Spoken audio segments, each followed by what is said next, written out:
Hey everyone, welcome back to Fresh Squeezed RC, and today we're going to be looking at some awesome Kyosho Factory upgrade parts for their new Kyosho Fazer MK2 chassis, specifically my 1970 Dodge Charger setup. So the parts that I'm going to be installing on this Fazer MK2 chassis are going to be the carbon fiber front shock tower and front bumper support, the rear shock tower, and the heavy duty drive shaft, which I've already installed. But I'm going to go over the installation of it with you and do a little time lapse so you can kind of see. Alright, so to get this parts install started out, we're going to be installing Kyosho part number FAW226, which is this really fantastic looking carbon fiber shock tower. I hope the camera does it justice because it looks really great. And also FAW222, which is the front carbon fiber front shock tower. Now, another thing to note, to install all these parts, you literally just need one 2mm Allen wrench. So there are no other wrenches involved. So let's get this thing going. Okay, so just to simplify things, we're going to kind of do both these installs at once since they're right here in the same area. And it just kind of makes it easier to do the front bumper support if you've got the shocks loose. And if you've got the shocks loose, you might as well put on that killer front carbon fiber shock tower. So I'm going to time lapse through this and speed it up a little bit just so you can kind of get an idea of how this parts install goes.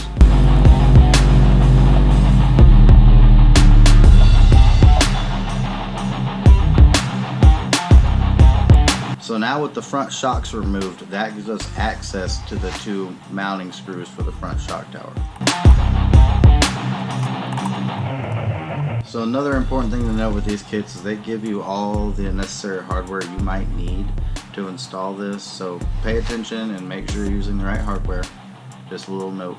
Alright, you will not be reusing the stock hardware when you reinstall the carbon fiber front shock tower. It comes with all the hardware necessary. All 4 screws and nuts are exactly the same, so it's pretty hard to get it wrong. And you can see here how you have more than just the one adjustment. Also, the carbon fiber is going to be more rigid and more lightweight, which is going to kind of translate into a more responsive chassis. And it's a lot stronger as well.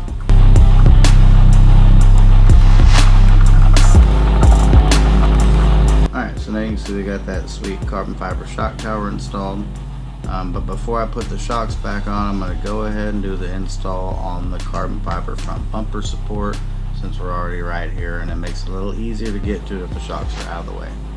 So basically, to install this carbon fiber front bumper support, you need to remove these 2 diff screws here, which you will not reuse, and this is the front diff cover screws. And then they also give you a little beveled spacer, which I'm going to show you as I put it in. And then you're going to have your carbon fiber front shock tower support. You're also going to have to remove these body clips and body posts because it kind of captures this whole area, making it really strong. That way, you know, if you're at really high speeds, this kind of helps the body from bending and flexing too much if it fits the right way. And I mean, really will help it absorb a lot of impact if you do happen to kind of go off course and crash into something, which happens, we all know it does.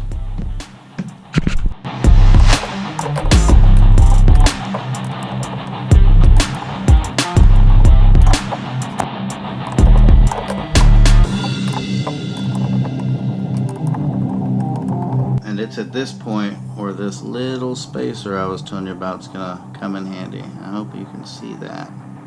But basically it's got a bevel on one side which is going to fit down in that diff case. And I'll try to get a better angle of it. I'll definitely post some pictures on the Instagram page. So I'm going to put this bumper support on and time lapse it up.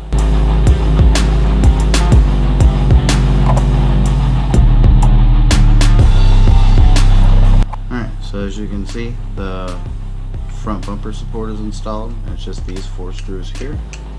And the shock tower is held on by these 4 screws. So after this, you can go ahead and reinstall your front shocks and your body posts.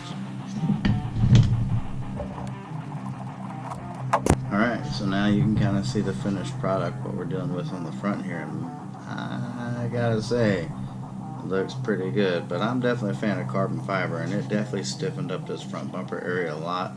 So I'll be excited to kind of make some speed runs and some drag pulls and see how well it does. But now let's move on to the business end of things. I know you all want to hear about this upgraded heavy duty aluminum drive shaft, which is for the long wheelbase model. And that's going to include the Chevelle, the Charger, the Hellcat, and it'll also fit the Rage 2.0.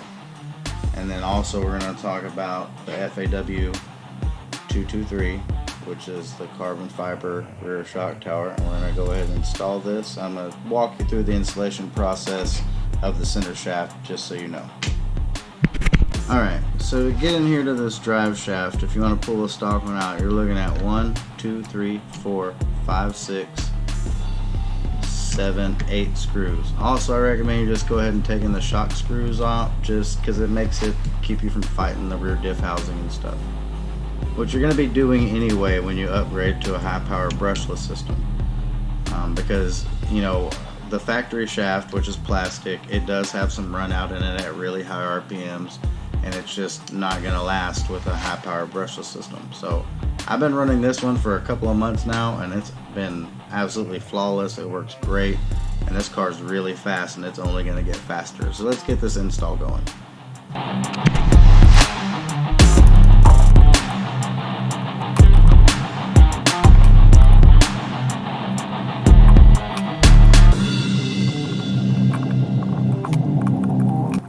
So once you get the 6 screws that hold this cover on, it just kind of comes off, and that reveals your pinion gear and your spur gear, and also the cup that your drive shaft rides in. You can see that. Alright, so as you can see, you still can't get it out, and that's when you have to take these back 2 screws out, and preferably the shocks, which is convenient since we're installing the rear shock tower anyway.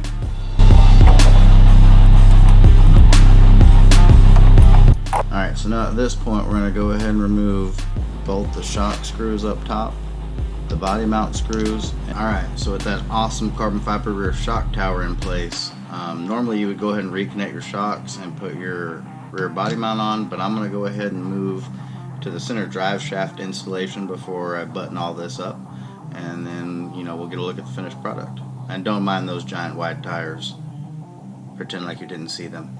Alright, so as you can see, I just kind of have the center drive shaft laying in here right now. I just want to kind of demonstrate how I do this process. So when you swap over to a brushless motor, you're going to have to take the cover off, the gear cover, the motor mount cover, which is this.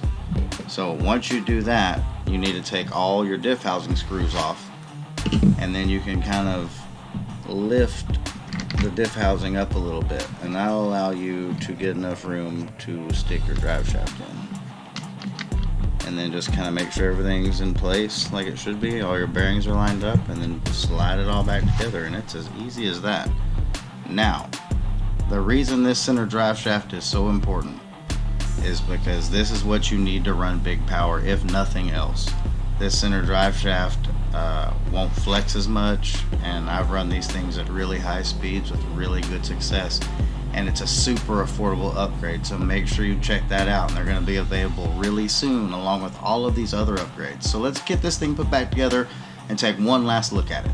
Alright, so we got the rear put all back together and the shocks mounted back up. We got the gear cover, the motor mount cover put back on. You see the aluminum drive shaft there. We got the front bumpers, upper support, and the front shock tower. Well, I really appreciate y'all watching that video, and I hope that helped to answer any questions you might have about how these parts would go on the car and how they're going to help improve its performance. All these parts should be available this month in August. Now, there's 19 parts in total. 2 of them are already available, which are the aluminum upgraded shock set, which is FAW 225, and the different spring sets for those shocks, which is FAW 224. Now, the 17 other parts, they include things like knuckles and upgraded drive shafts, a heavy-duty motor mount, and a heat sink. I mean, literally all kinds of great stuff for this car, and it's really going to kind of bring this car up to the next level. So thanks for checking it out. Don't forget to like, subscribe, comment, and share, and make sure you check out these Kyosho Fazers if you want a nice road car that has, a lot of potential to do basically anything you want to do. Stay rad, y'all.